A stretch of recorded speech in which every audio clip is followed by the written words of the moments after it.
Okay, we'll get started. Thank you everyone who's joined us so far. I'm sure we'll have a couple more people join over the next few minutes. I'm Nola. I'm based at Tufts University, and I work on the A&H Academy Research Communities Initiative.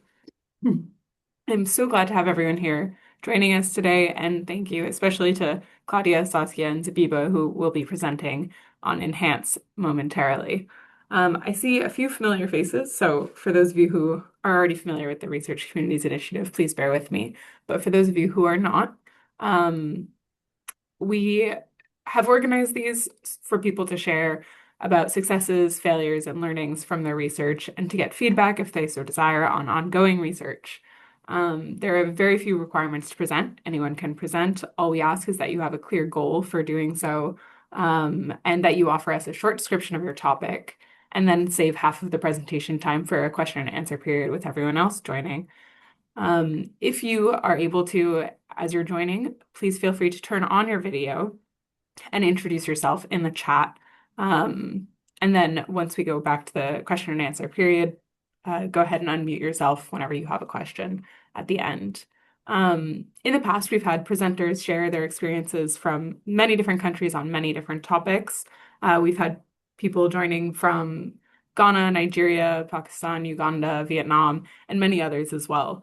So if you would like to present at an upcoming event, please reach out to us. I'll put the email in the chat, and a few other links that should help you navigate to the research community's portion of the A&H website as well. So now that the brief introduction's out of the way, I'll pass it over to Claudia, Saskia, and Zabiba. Thank you, guys. Thank you so much, Nola. And, many really nice to see people join. And here we'll tell you about Enhance.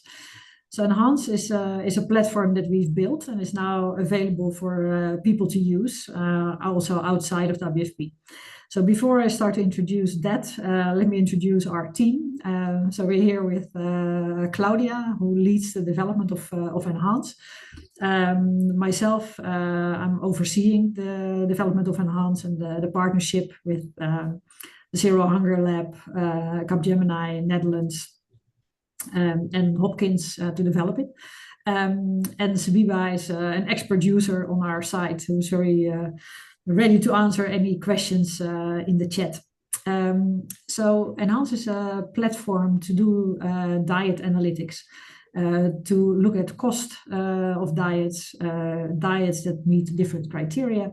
And we also bring in not only the cost, the nutritional value, and the diversity, but also the sustainability component by looking at greenhouse gas emissions, water use, etc. So yeah, let's dive in. I'll do a bit of a presentation of background on Enhance, and then Claudia will take you through screenshots of working with the tool. So that's really where the rubber hits the road, and where we want to show you what it all can do, so that you can then sign up and explore for yourself. So on the next slide, we show you a bit of the history of the use of diet cost and affordability measurements.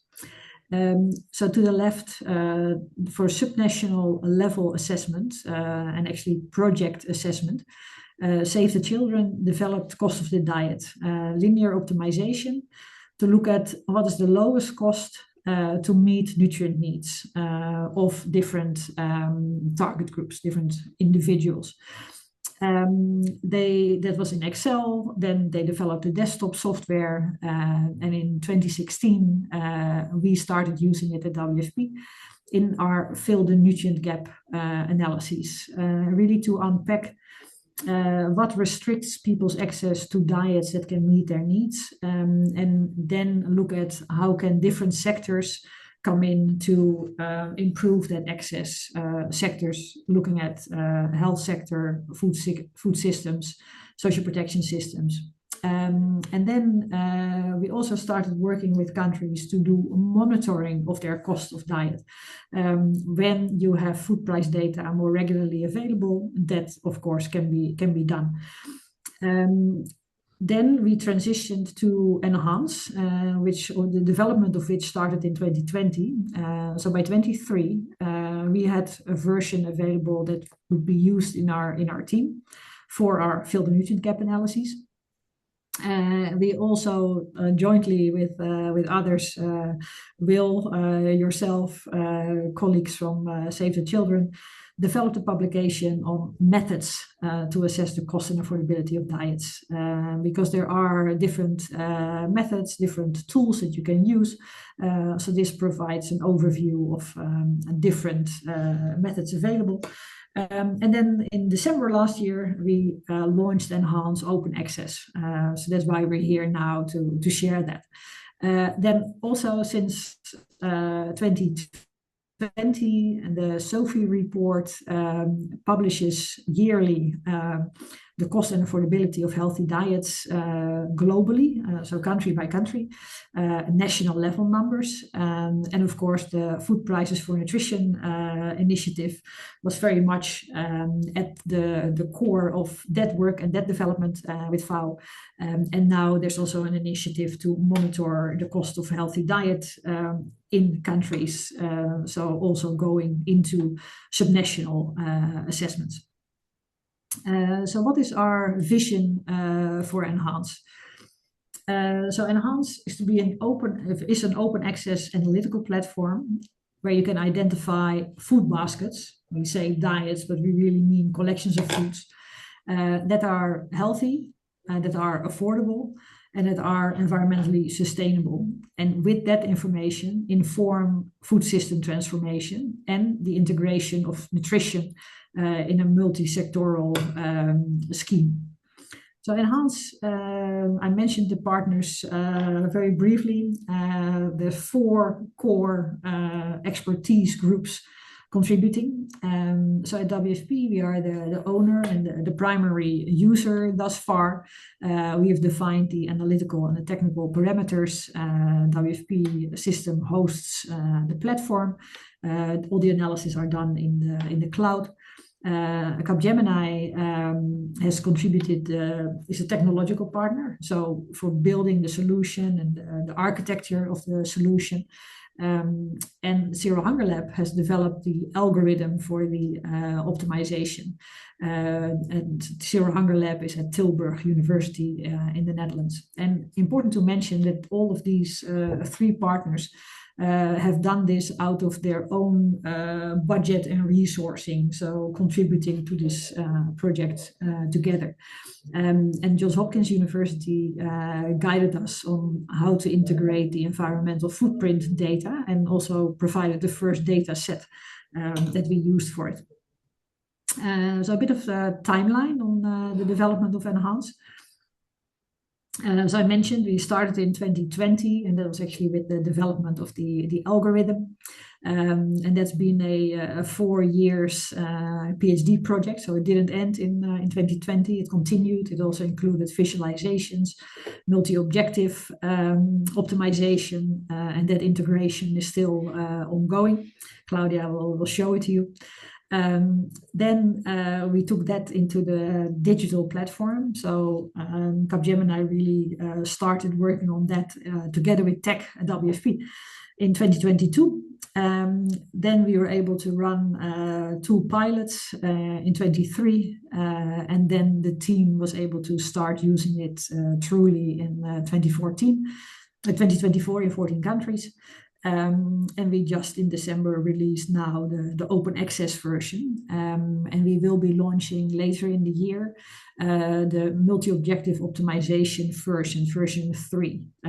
But you'll hear that it will already become available for beta use at the end of this month. So some specific achievements, of course, the PhD thesis. Melissa graduated in 24. Won an award for the thesis, Analytics for a Better World. These QR codes, you can scan them and it takes you to the publications, to the prize. The WFP Innovation Accelerator had a competition where we were able to compete and get a grant for further, especially user interface development. And we did a pilot with the multi-objective approach that we were busy integrating into the platform. So we tried it outside. We saw what we could do with it in work that we did with the World Bank in Cambodia. Yeah, also really want to encourage looking that up. It's online. It's really interesting, and it's yeah, also analytically it's interesting, and also really the findings are yeah, very interesting, very good insights. So it's now been used for 26 country analyses as of December. And we released the open access. So yeah, considering the journey starting early in 2020, it's a 6-year period, and we're very yeah, happy and proud with where we've gotten to together with the partners, and very happy to show you today. So the next slide shows a map of the countries where Enhance has been used. So far in 26 countries. It's not only WFP using, so in light blue, you see the Cadre Harmonisé, the sales in West Africa. They are using it to monitor the cost and affordability of nutritious diets as an indicator of food security. And you can also see other countries that are planned. And in Egypt, we know there's also use happening there. So when you start using it, tell us for which country you're using it, and we'll plot it on the map. And so the intended uses for Enhance is designed for analysts and researchers to help you generate evidence to inform decisions related to sustainable food systems transformation. So sustainable and equitable. So now I hand it over to Claudia to unveil what does Enhance look like, and what all can you do with it. Please, Claudia. Thanks, Saskia. Now, in the next part that I'll take over, we'll discuss the platform, as Saskia mentioned, the data needs, and the features. So Enhance is accessible at the URL shown here. You can also access it through scanning the the QR code, but you will have other chances, and we will make sure to put the URL in the chat. WFP users can automatically create an account through our CM users, while external users, so anyone that is non-WFP, must go through a very simple registration process of adding their names and email addresses. Then once registered, new users will receive an email upon registering. Now, when users first log in, the account is inactive. Then the Enhance team, which is essentially us at the WFP, will typically activate the account within 24 hours. Once the account has been activated, the users will receive an email saying Enhance is now ready to use, and use can be initiated. And this is by everyone, because as Saskia already mentioned, Enhance is open access and therefore publicly available. What you see here is an example of an Enhance homepage. So this is my personal homepage, so you can see several analyses that have been created. However, when a new user would first log in, no analysis would be there. But what a user would typically do is click on New, and you are ready to go and start using Enhance and creating analysis. Something quite nice about Enhance is that it is also a collaborative analysis space. So the symbols that you see here in the middle of the screen, circled in yellow, means that these analyses are shared with other colleagues. So these can be, when it comes to me, other WP colleagues, but it can also be any other Enhance existing user within WP and outside of WP. There is no limit to the number of other users that you can share your analysis with, but you can also choose as a user to keep your analysis and analytical space and data private.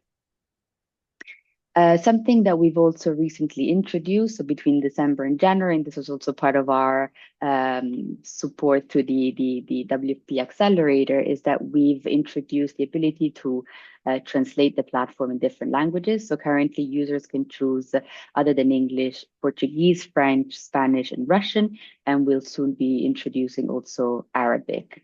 These are beta versions, which means that they are currently undergoing refinement of the language. So the wording may not be perfect. It was done through a mixture of human and also AI. But we are, like I said, revising this, and however, we have made the feature available to all users. Now, let's take a look at the data needed to run analysis in Enhance. So this is an overview of all of the data that Enhance requires in order to run an analysis. We distinguish between two types of data: scenario level data, shown in the top part, and core data. We also distinguish between what is required for users to upload, which is what you see in the lighter shade of blue. The darker blue corresponds to data that has been pre-uploaded, therefore embedded and enhanced. And then in white, you have optional data, so data that can be added, but it's not necessarily required for all analysis. So let's start with the analysis level data. The first one to mention, of course, is price data. Now, this is the only file that is absolutely mandatory for all users to upload in order to start an analysis. The price data is based on primary or secondary data, or really any data that the user wishes to use. We on the WFP side, for example, generally use secondary data, such as data that is collected, specifically, of course, retail food price data collected for the purpose of consumer price indices, but it can also be other. And food item prices are specified for unit of analysis, meaning for a region, a province, or a country, and according to date or time period. So a season, a month, and this can be done for multiple price points. Price data, this is important to mention, needs to be matched prior to the upload to food composition data. So this is done during the processing and preparations of the data, when also calculations of the prices, in case there's different units being used, everything is standardized according to local currency, let's say dollar per 100 grams of unit. Other data can also, it's also required in Enhance, such as portion size data, as well as basket criteria, which means essentially the criteria that the food basket needs to meet when it is being calculated, such as nutrient adequacy, as it is defined in Enhance. And finally, there's optional data that can be added. It includes things such as food item or food group constraints, additional food items, meaning additional food composition data can be added, and many other. And finally, we can move on to the core data. Now, the core data is a very important set of data that is already embedded in Enhance, meaning that it's provided to all of the users and managed, in this case, by WFP, and it cuts across all of the analysis. So it can be one set of core data, but utilized across different analysis. The data is primarily, for the moment, managed by WFP, and it consists of 7 CSV, so simple data files. But there are 3 main data sets that are worth mentioning, as they are the most important and relevant for users. So the first one is the nutrient requirements data file. So it's a file that contains nutrient reference values for different population groups, defined as combination of age, biological sex, weight, and physical activity level. The second data set is the food composition data, or a compilation of different tables, approximately 16 food composition tables and other data sources. And this includes, for example, USDA, West Africa, and other published and reliable food composition tables. Lastly, we have the environmental footprint data, which is based on a harmonized global database that was compiled and published by Poor Nemec, which many of you may already know and maybe use for these type of analysis. And this comprises 43 food items that we on our team have matched to the food composition data, so that when you run an analysis, the environmental footprint of any basket that is generated is automatically calculated. All versions of core data are released and visible through the platform, and they can be accessible through the navigation bar at the top, which is what you see here shown, the core data tab.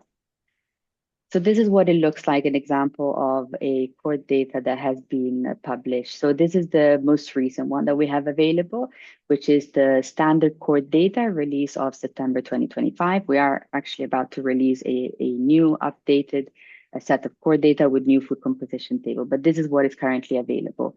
But we are transitioning towards a system where users will be more easily able to upload and manage their own set of core data, because we see this as quite convenient for users as we make data already clean and ready to use.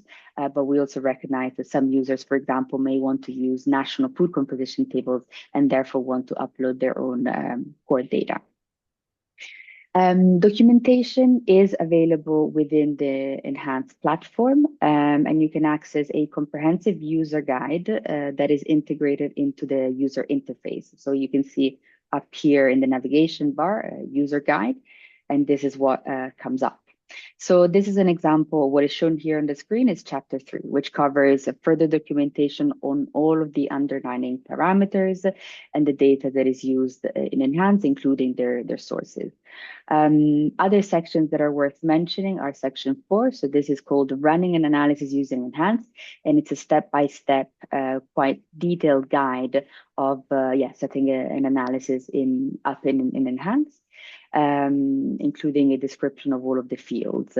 Another section that is worth mentioning is section 2, which we're currently updating in order to include short videos that can take users through, again, running an analysis in Enhance, but through video form. So much easier and quick to follow and set up an analysis from scratch. Now, what you see here is an example of the screen when you start setting up an analysis. So this is the first step, and which is the primary most important step, which is the user upload of the price data, which I described earlier. This type of file can contain as many units of analysis and time period as is needed for the analysis that users run. So the largest analysis to date consisted of 12 years of data in Zambia. So this means monthly data, meaning 144 price points for each food item included in the list for each region of analysis. So this is quite a large analysis. The only effect that this has on the calculations is, of course, the bigger the analysis, the slower it will be. Of course, the more time it will take to actually calculate and then finish. But Enhance is relatively fast, so it is able to handle large analysis. Templates are also available within the platform. So you can see here the download template. So it allows users to download it, fill it with the necessary information, and then upload it once again. What we see here is an example of the interface when you get to the iteration level. So this is where the analyses are actually set up and then run. Users go through steps 1 to 9. So this is where users fill in parameters according to whatever analysis they wish to set up. Not all parameters are mandatory. The only mandatory step is actually what you see here, which is step 1. And then different steps would become activated according to a selection. For example, if a user here selects a healthy diet basket, step 8, which you see on the sort of right-hand side of the steps 1 to 9, would become activated. What you see here is an example of some information that has been added. In this case, a child of either sex 12 to 23 months was selected, and then several basket types have been specified. So now we're going to take a look at those basket types that we can select and specify within Enhance. So several baskets have been defined for different intended uses. Each setting a specific combination of parameters. So starting from the top, we have the EAB. So we use acronyms within Enhance. So this is the energy adequate basket. So this is an optimized combination of foods that meet energy requirements only. The NAB is the nutrient adequate basket, which is a basket that meets energy requirements as well as fat, protein, and 12 micronutrients. So building on this, the stable adjusted nutrient adequate baskets, the SANAB, is a WFP specific basket used primarily in the field of nutrient gap analysis, but also more generally within WFP. And like I said, it builds on the NAB, but it also reflects staple food preferences. So at least half of the energy within these baskets must come from preferred local staples. Now, the healthy diet basket, or the healthy meaning diverse and nutrient adequate basket, is a nutrient adequate basket. So again, building on the NAB, but it also ensures the allocation of a specific share of energy across different food groups, specifically 6. And these 6 food groups align with the healthy diet basket global indicator food groups. And this, like I said, ensures that we not only meet nutrient adequacy or nutrient targets, but also ensure diversity within this optimized basket. Enhance can also calculate non-linearly optimized baskets, starting from the healthy diet basket. This is a reference basket that is used for the national and global monitoring of the cost and affordability of healthy diets that is also reported annually in the SOFI. It's important to note that this is the same sort of mathematics or calculation approach, but the data would differ, of course, so results would inevitably be different. We have integrated this to allow users to select whichever basket ultimately suits their intended purpose. So whether, depending on the objective, users can select maybe an EAB if they're only interested in energy, or other baskets, again, according to whichever investigation or purpose the indicator is being used for.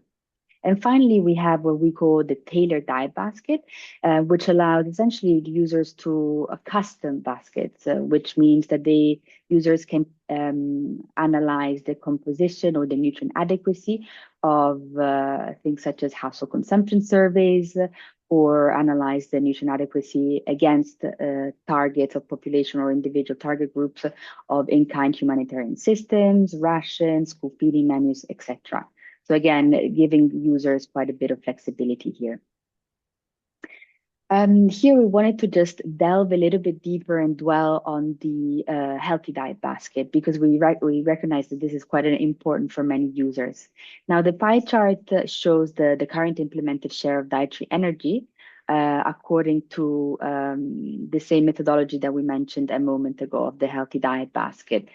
What is valuable of this step, so this is essentially entailed in step 8 within the platform, is that users can tailor the basket composition from the standard healthy diet basket defined, which is what you see in the first screenshot of a CSV file with 6 food group, to one that is based on national food-based dietary guidelines.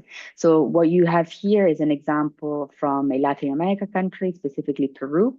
And so the quantifiable food-based dietary guidelines were translated into inputs and then used for analysis within Enhance. Again, stressing the flexibility that we want users to have to tailor their analysis to their context.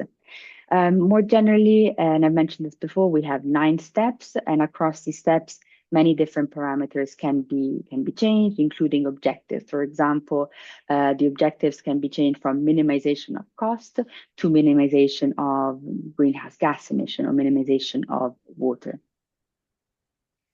Once calculations are complete, Enhance generates automatically outputs and visualization of results. So these are inbuilt visualization of results, which through the use of filters allows the user to explore the results.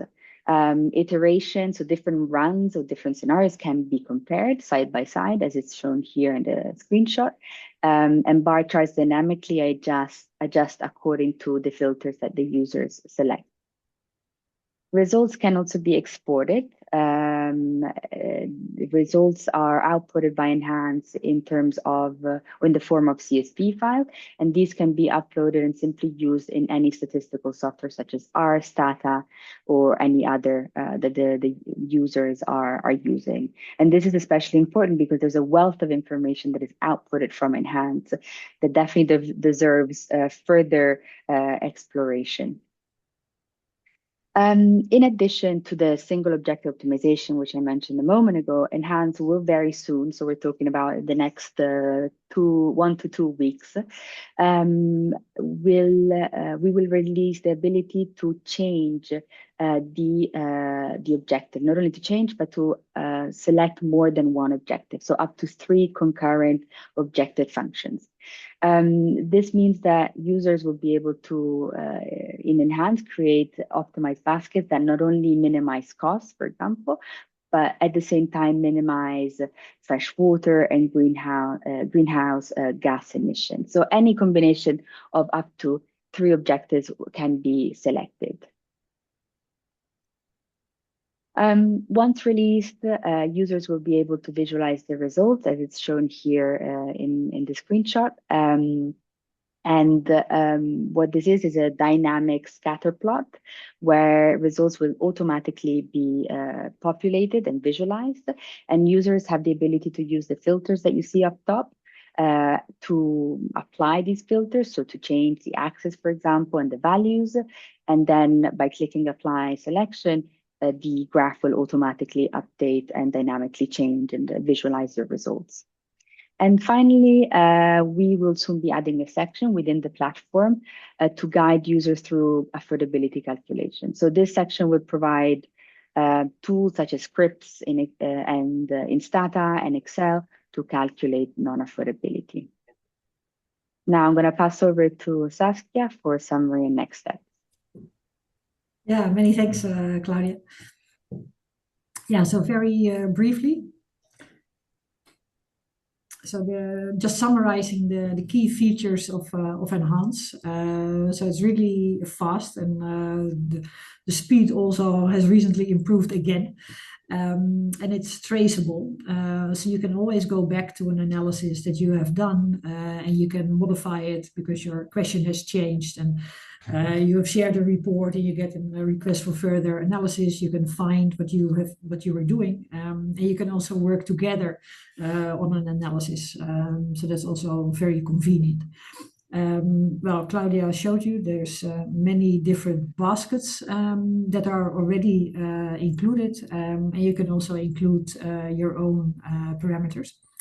Many data are embedded on food composition, nutrient reference values, because we want it to be nutrient adequate, or many of the baskets are specified as such. And also the environmental impact of food, those data are embedded. And a user can also add their own. Of course, you need to request so that a separate copy can be made where you can work and you can add specific foods and specific formulated foods, anything. You can really tailor the analysis and the parameters and the data according to your objective. And soon coming, in a few weeks at the beta stage, you can switch and optimize for multiple objectives at once, which is really nice. So you can see the trade-offs and win-wins. And for examples of that, please go to the Cambodia report, where we show that very nicely.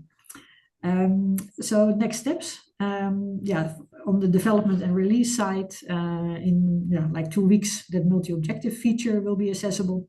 And then some further tweaking of that and also of the user interface for it will be done before the official release in June of the version 3. And the fine-tuning and the maintenance is ongoing.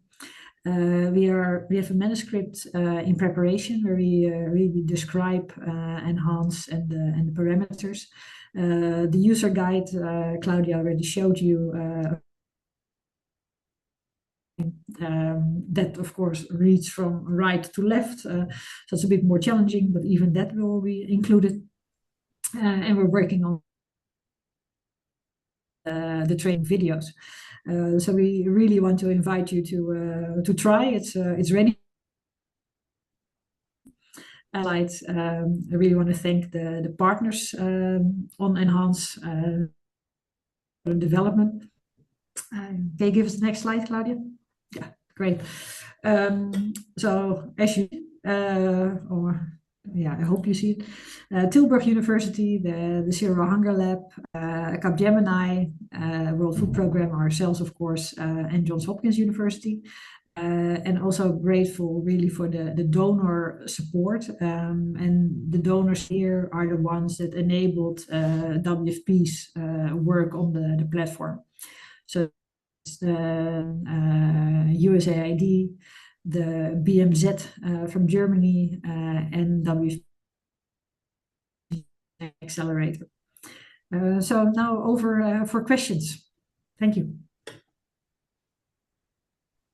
Thank you so much. If anyone has a question, you can either type it in the chat or you can unmute yourself and ask it yourself. And if you're unable to unmute yourself, we can always read it out of the chat for you.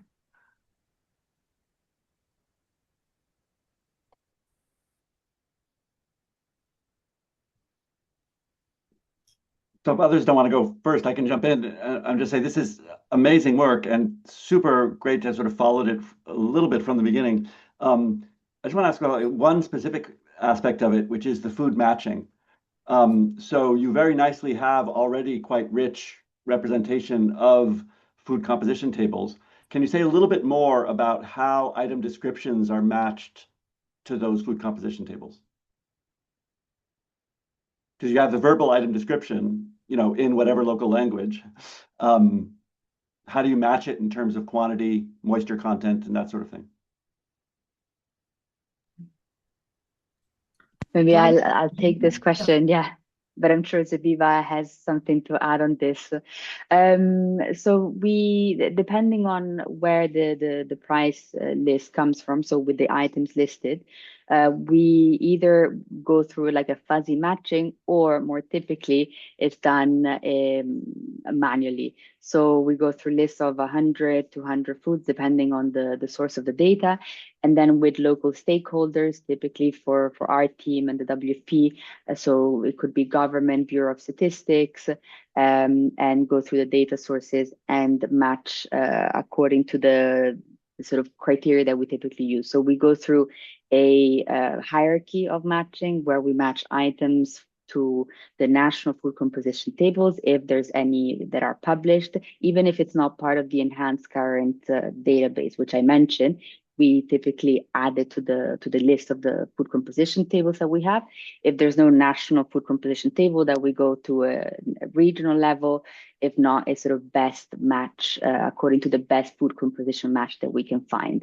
But at the moment, it is done through a lot of manual work and consultation and validation of this through national stakeholders. And we are a little bit exploring the possibility of using AI to help with this, but this is at the very early stages of trying to develop something. But Zebiba, I don't know whether you want to add anything to that. You've captured everything, nothing else to add. Yeah, so just to let you know, this is a big focus for our follow-on from Food Prices for Nutrition, which continues that work with FAO, is to develop better food matching tools, from the universe of item descriptions to the universe of food composition tables, especially regarding things like the moisture content of vegetables, first of all, the size itself, what is a large bunch of something? What is a tin? What is a box? What is a bag? as well as converting from non-standard units of various kinds. But then for fruits and vegetables, some challenging things, how big is the mango and that sort of thing. So we will be working on some tools for that, specifically for healthy diet basket monitoring, but it also, potentially is something that we could work with you on. So Rachel Gilbert's not on the call, but she's the lead for that. Mm-hmm. Yeah, very useful work, Will. Nice. Yeah.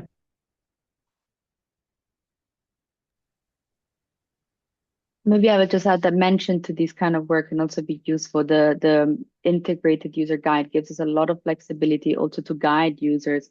And so that could be, guiding user to the best available resources to complement what we can offer can also be added to the user guide.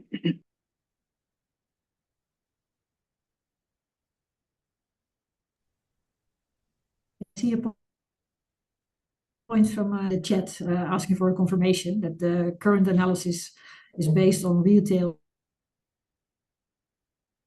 assuming cash purchase. Yeah, that is correct.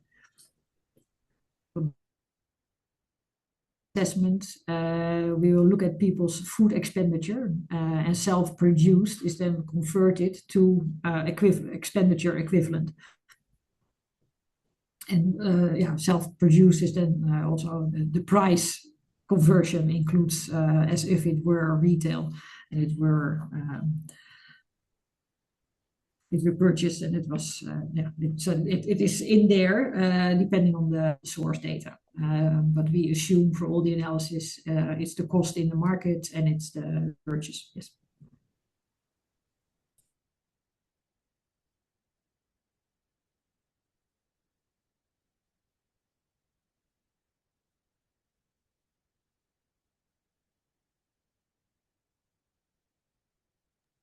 I have a question just about kind of who has been using this tool. Well, I guess it's just become open access, so maybe there hasn't been too much use. But what is your goal in making it open access, and who do you expect to be using this for what kind of analysis moving forward? Thanks, Nola. So in our field and nutrient gap analyses, we've used it with over 50 countries. And we're also going back to countries. But we said, well, we rather make a tool available so that people can also start doing their own analyses. And especially there where for the analysis, of course, you can do that much more regularly. You can automate that much further. So that's why we're making is available at bureaus of statistics, at research agencies. They can do their own, and it can be sort of just monitoring the cost of a certain basket, and also dive much deeper and really tailor the analysis as per your needs. In the applications that we have used in our field and nutrient gap analysis, we really can be answering questions from social assistance, from humanitarian assistance, from school meals. So depending on what you're asking, where you basically want to integrate nutrition and look at healthier diets that meet diversity requirements and meet nutrient requirements. These are options. So basically, it's a regular monitoring of certain indicators, all the way to more advanced analysis. We have used with the field and nutrient gap since 2016. So we have a lot of experience. We want to be able to use it. So we're making sure that all those that we have worked with, saying, well, you can also start. So whether you use it basic or advanced, that's those are options. We really want it to be a sort of easy entrance, and also for sort of basic use to start with. Thank you. So the initiative on the monitoring of the cost of healthy diet as per the statistic that can also be done in the platform. also there, this is an offer that's available, and yeah, you may want to use on the screen.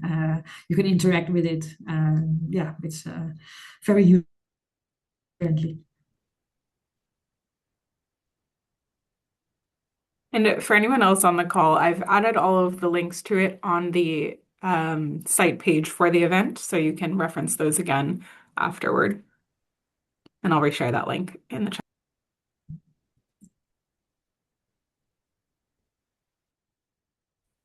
And Saskia, your microphone is cutting out a little bit, but I think we heard everything from you. I don't know if others have other thoughts. If there aren't additional questions, I wanted just for you and Claudia maybe to reflect a little bit on what questions people are asking most commonly about the method and where areas of improvement, like where should researchers focus? Just, thinking about the wide range of different challenges people face in different settings and what are kind of priority areas, right? So for example, the question about which kind of prices, are these at your local village, right? The vendor at the margin of the village who might be selling fruit, at a slightly higher price or even a much higher price than if you were to go to a once a week market that might be 45 minutes away from your house. Is it prices? Is it food matching, which we talked about? Is it dietary standards and bioavailability, where the whole diet interacts? So if you have, a very bean heavy diet that would influence phytates and like what are the things that people are asking about in your audience? Because you have some of the richest experience of application. And I'm just really keen to kind of think about what are the methods frontiers for this area of work. Yeah, so there's many questions that sort of that come up regularly when we explain the methods, and yeah, Claudia and Sabiba can give examples of those. But indeed, interactions of nutrients happens at the meal level, or like what you consume in 2 hours. What about later in the day? Well, this is a hypothetical basket, assuming it's so. Of course, there are limitations to how far you can take it, right? It's also not recommending a certain diet. It's a selection of foods. Yeah, I see that I'm in Islamabad, so my internet is not totally. And what we find really interesting is the translation of questions to the platform. What we're also building in is if you have only this much cash, what is your best selection? How can you optimize out of it? And that multi-objective is also really informative, the trade-offs and where do you sit, and you'll also be able to play with it to say, okay, I want to zoom in here, and there I want to know more of the solutions. And I didn't. We want, of course, the diets to be low environmental impact. We want them to be affordable. We want them to be diverse. Well, is that possible? And to what extent is it possible? That's this really helps you impression and then a deeper impression. I don't know, Claudia, any points on your side to Will's question? Yeah, no, definitely. I think one point worth mentioning is that we have within the project, Enhance project, we have very much focused on the tools, the platform, the calculator, right? Not necessarily the project in itself has not focused on the data, how to improve it, how to gather it, so that's a big and very, very important part that we are not necessarily addressing. But what we did try to do is really offer as much flexibility to users, recognizing that different indicators may be of relevance and of use in different contexts. For example, and this does relate to also the kind of data that is available. For example, a short and very limited price list that is fixed actually may not be suitable for optimized baskets that uses linear optimization, right? Because it does require lengthier and more comprehensive lists. And so this is what I personally think, or we on the team think it's quite nice that we have the flexibility to maybe then choose a healthy diet basket indicator, which doesn't necessitate the lengthier food list because of the imposition, let's say, of the 6 food groups. So you impose a certain diversity. Of course, there's a minimum standard for it. However, in other contexts, or where an example, which is within WFP, where we model interventions and try to answer questions such as, what is the impact, or how much of the nutrient gaps am I filling with specific, maybe nutrient-based product-based interventions, or maybe what is the impact of fortifying a staple food? So that's the kind of answer that modeling with a healthy diet basket that is not linearly optimized cannot give you.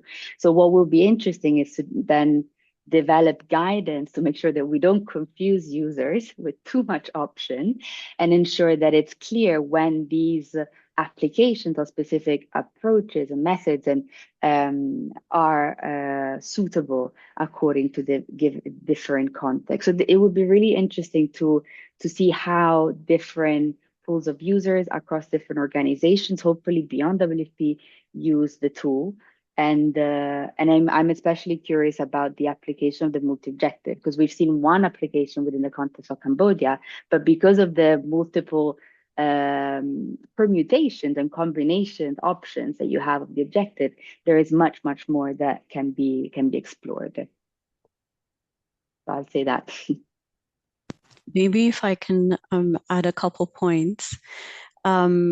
Also, generally, we receive a lot of questions on food matching because our users are not always, don't always have technical background, or are not always nutrition analysts. So in terms of, as you saw, there are a lot of food composition tables within Enhance. So how does one differentiate between using maize from the West Africa FCT versus from the Kenya one? So those kind of questions come up a lot from my experience, but also from our WFP pool of users. We've recently, especially since the version 2 has been launched, they've been asking for individuals that align with programming. For instance, a school-age child that they can easily select when they're running like a school feeding model, let's say, or a child with acute malnutrition, moderate acute malnutrition, where actually it's one of the things that currently, Claudia, maybe you can say more on this, we're currently incorporating within the tool, is easily selecting these individuals so that it's not only intuitive for technical, people with analytical background, but also for program designers, for programmers as well. So yeah, just wanted to add that.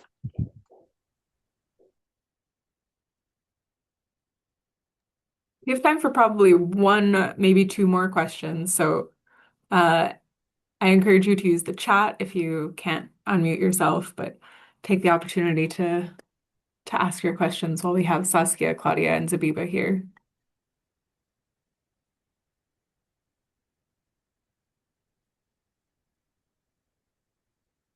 And in the meantime, I'll just share the links again to the event page for today so that everyone can find the enhanced tool again. And then all of the resources that Zabiba, Saskia, and Claudia shared in the chat are also linked on that now. Maybe Nola, whilst we wait for questions, just an invitation to say, So in the next couple of weeks, we will be launching, like Saskia said, the multi-objective beta version. So we'll enable everyone's accounts with the ability to use this.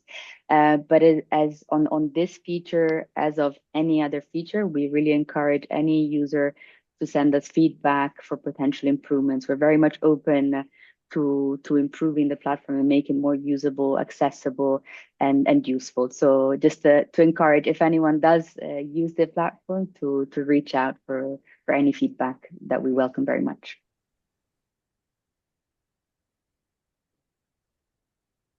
And if no one else has a question, maybe one concluding question could be just any reflections on the things you've learned. I saw in the chat you've been working on Enhance for 6 years, which is quite some time. Over the years, as you've heard from people, as you've used the tool yourself and have had people use it, like actually doing things in the field, as we'll talk about, like what are the big takeaways from you in developing this tool? And maybe some things you're excited about in the future too could be one way to wrap us up here. And that one over to Claudia. I mean, it's been really multidisciplinary, right? You're working with developers, with mathematicians, with nutritionists, also with people who want to see the results. So how do you visualize? So translation of what would we like to see in what does it take to actually create that. Claudia, you're in the midst of that. So sure, I'll try to give an answer, which is, well, my biggest learning, maybe two I will mention. One is really the great value of being able to work, like Saskia, you mentioned, multidisciplinary teams. I think that's a privilege, but it also added so much value to the project. And it goes beyond also the partners that we've mentioned. There's also other institutions that we've had the pleasure to work with, and each has added a lot to sort of the building of the platform.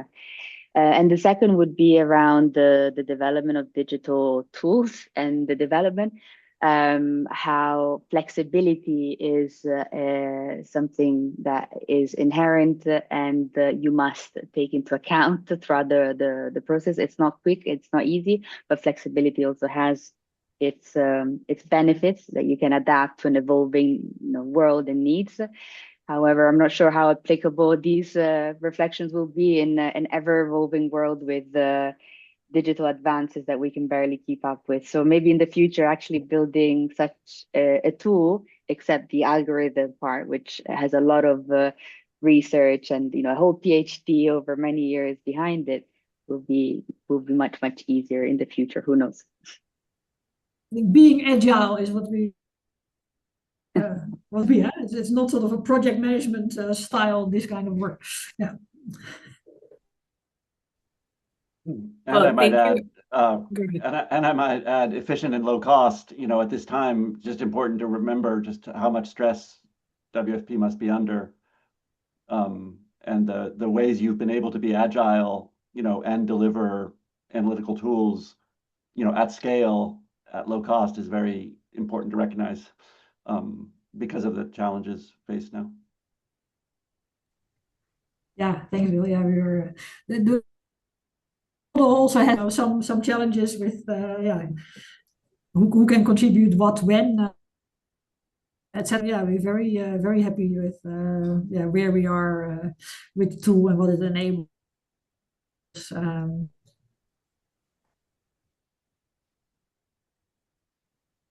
Yeah, thank you. Thank you, everyone, for joining us, and thank you, Claudia, Saskia, and Zabiba, for all of the work you've done on this, and also the presentation today. It was really helpful. For those of you who aren't already members of the research community, you can join at the links I've sent in the chat, and then you'll get updates on all of the future events, as well as you'll be able to find the recording from this event on that as well. You'll get a short pop-up at the end of this call. It will probably appear in your internet browser. And if you could fill that out with any feedback you have for us, that would be greatly appreciated. So thank you, everyone, and we'll see you at the next roundtable. Yeah, thank you so much for having us, and thanks for Thank you very much. Thank you. Bye-bye.